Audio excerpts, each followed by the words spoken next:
Yo, what's up? It's your friendly neighborhood Volk coming at you from my camper. We're having a cozy time. My camper's parked in my driveway, but we're going camping. We are going to read together Whale Song, chapter 16. I awoke to the sound of the surf crashing against the shore, and a distant memory of a killer whale surfaced in my mind. I heard birds singing cheerfully outside.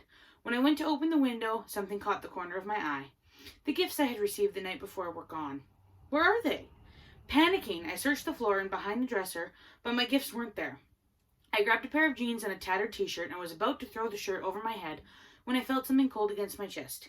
My fingers touched the silver necklace hesitantly. When did I put this on?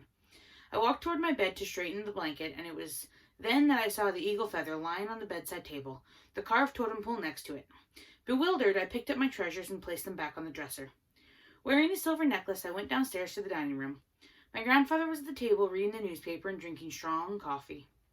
Nona Sophia was making apple pancakes, but I told her I wasn't very hungry. Piccolina, are you all right?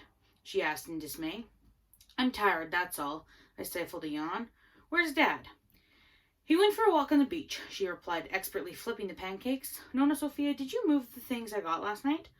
My grandmother stopped pouring batter into the pan and bustled over to me. What, did you lose them? I shook my head. No, I just thought, forget it. I realized that I must have been sleepwalking. I must have moved everything and placed the necklace around my neck. Strange. When we were finished breakfast, my grandfather cleared his throat. Your dad and I have to make some arrangements today. Your mom's funeral will be tomorrow. I nodded mutely. Goldie was by earlier, my grandmother said. She brought you some things from school. Why don't you try to catch up on your schoolwork? I gaped at her as if she'd gone insane. School? It seemed like years since I had sat on my desk and studied. I felt guilty because my mother had wanted me to have a proper education, but part of me simply didn't care. After all, my mother was gone. Forever. I wandered out and onto the deck, half listening to the murmurs of my father and grandfather.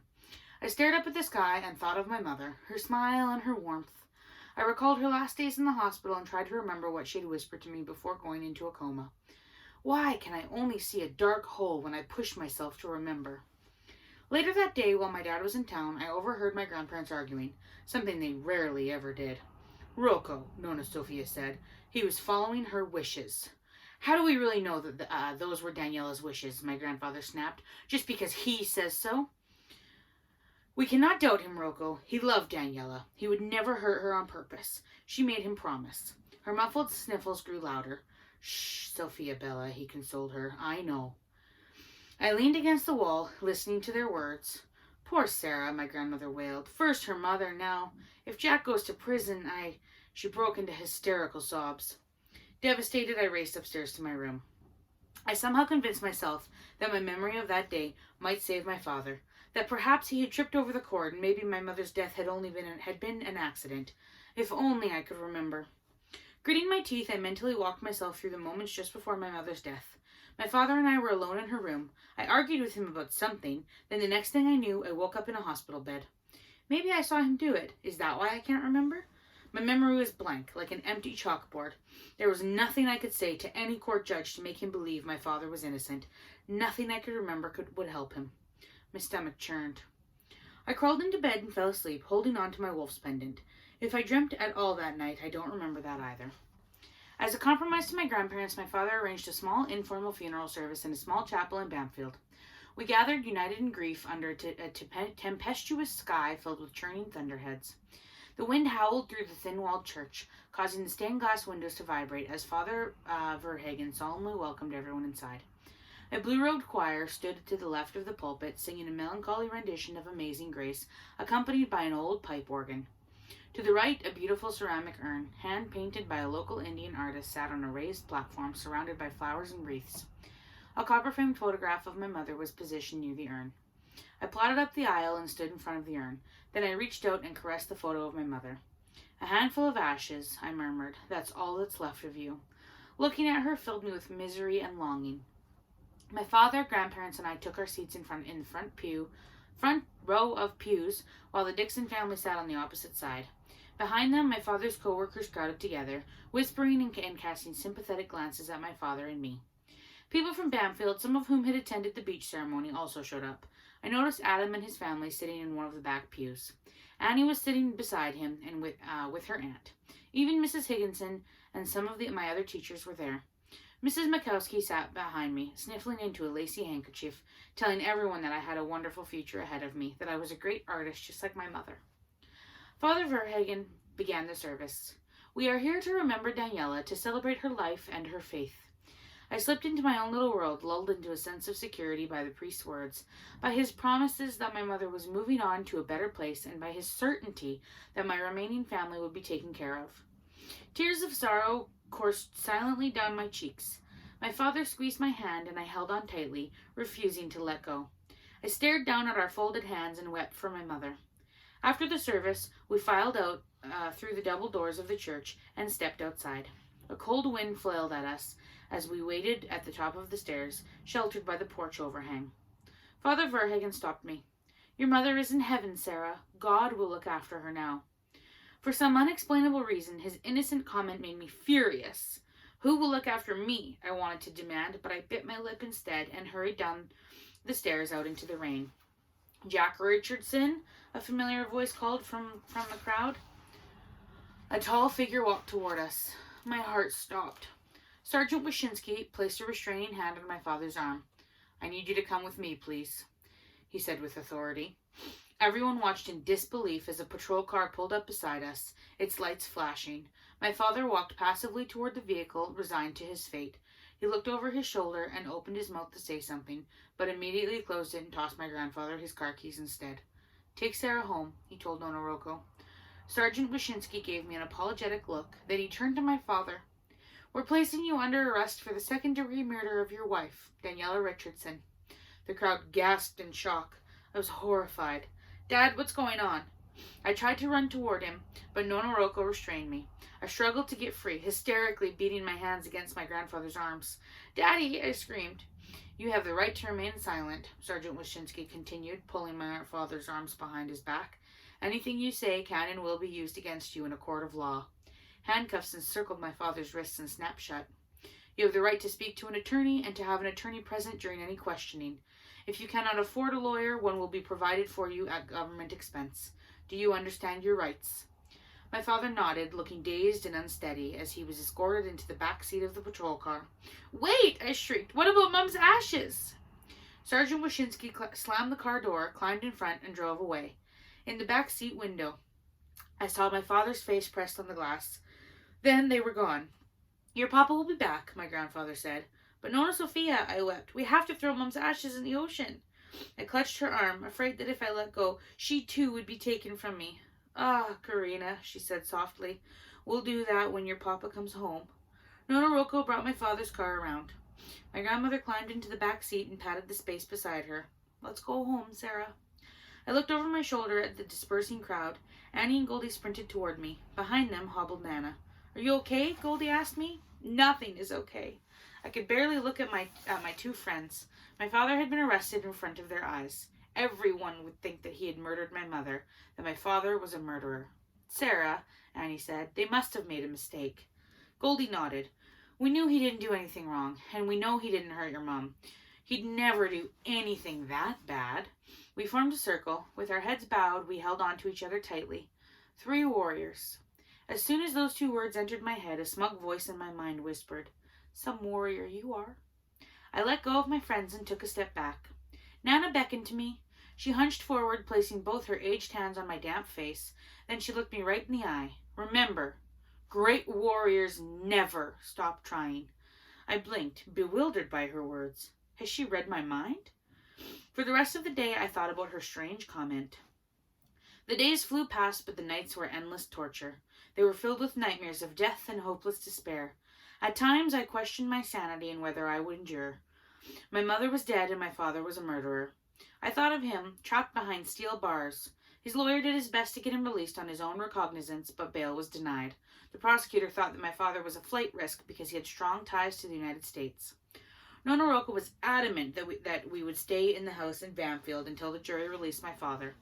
My grandfather drove to Victoria every day that my father's case appeared in court. Sometimes Nona Sophia would go with him, and I would stay at Goldie's house. Nana visited my house often that winter. She would exchange recipes with my Italian grandmother over a steaming pot of herbal tea. They swapped stories from their childhood and legends from their countries, all the time trying to ignore the terrible things that were happening to our family. One morning, my grandmother sat down next to me at the dining room table. Nana sat at the other end, waiting patiently. "You have missed so much school this year," Nona Sophia said with a sigh. "That is not so good. Your father wants you to go back to school." I stared at her, open-mouthed. "But, Sarah, your education is very important," my grandmother interjected. "I know it's difficult, especially with your father away. You will go back after New Year's." Nana nodded in agreement, and I felt betrayed, angry. I stomped outside onto the deck. I didn't want to go to school. How could I face everyone? The only one I wanted to see was Goldie. She's the only one who understands. I peeked in the window and glimpsed my grandmother and Nana talking seriously. Neither of them looked at me, so I darted toward the path at the beach. To the beach. Running along the shore, I headed for Goldie's house. I was halfway there when I stopped. My friend was still in school. I yanked my bike from behind the trees near the driveway and jumped on it. Then I pedaled down the driveway, not knowing where I was going, not caring. I just knew that I needed to get away, to escape the walls that were closing in around me. I rode down the meandering main road and stopped in front of Adam's house. I don't know why. I hadn't seen much of him lately. I leaned my bike against some bushes, brushed the leaves off my sweater, then strolled over to his front yard. The tire swing moved slowly in the soft breeze, calling me, and I climbed into it and began pumping my legs. The wind danced through my hair, and I closed my eyes, leaning backwards as far as I could go. I felt liberated. "Hey," someone called. Startled, I opened my eyes. Adam stood beside me, watching me thoughtfully. Embarrassed, I skidded to an abrupt stop. Sorry." Don't worry about it," he said with a chuckle. "No one uses that old thing much anyway. My mom will be happy to know someone had fun on it today. She keeps threatening to burn it." Doesn't your brother use it?" I mumbled. "Darren? No, he wouldn't be caught dead on that thing." Fascinated by him, I secretly admired his tanned, handsome face, his golden eyes, and his quirky smile. All of a sudden, I recalled my first kiss, the moment when his warm lips had touched mine. I blushed. We stood in awkward silence, neither of us knowing what to do. The only sounds were the wind whistling through the trees and a wind chime tinkling nearby. Adam's expression softened. "I'm sorry. I just wanted," I said at the same time. He laughed, his golden eyes twinkling. "You first. Thanks for coming to my mom's funeral." "You're welcome." I gave him a hesitant look. "I was curious why you weren't at the beach ceremony." I shrugged as if it didn't matter to me. Adam kicked at the small rock in the grass, shooting it under some bushes. "I had to go to the mainland with my parents, and we left the day before your mom died. We just got back a few days ago." He looked up at me. "I'm really sorry about your mom. Your dad, too." He stepped behind me, grabbing the swing ropes and pulling them toward him. I held my breath. Then he let go. We remained like that for some time, me stuffed into that old tire swing and him pushing me. I learned that he'd been born in Petawawa, Ontario. His parents had met on the Queen Charlotte Islands. His mother was a Haida Indian, and his father had been in the Canadian Armed Forces, stationed at the base in Masset when they'd met and married. After a posting in Ontario, Adam's father resigned from the military and they moved to Bamfield. "And here I am," Adam said. "What about you?" I described my experiences growing up in Wyoming. The grassy plains and mountains, the long bus ride to the school in Buffalo, and the Shoshone man who had lived in our barn. I told him about Amber Lynn. She still wrote to me occasionally, but mostly that friendship had faded. I admitted to him that I felt guilty about leaving her behind. "Sometimes change is good," he said. "Sometimes you just need to move on, maybe to better things."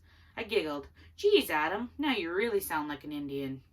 Behind me, he grew quiet. For a moment, I wondered if I had hurt his feelings, and I almost apologized. He turned the swing so that I faced him. "One day, Sarah Richardson, I'm going to marry you." I gasped, flustered by the intensity of my emotions. Then I looked away. I'd better get home. Ungracefully, I tried to extract myself from the swing, but it spun around, making me dizzy. My legs were tangled, and I had to lean on Adam to keep my balance.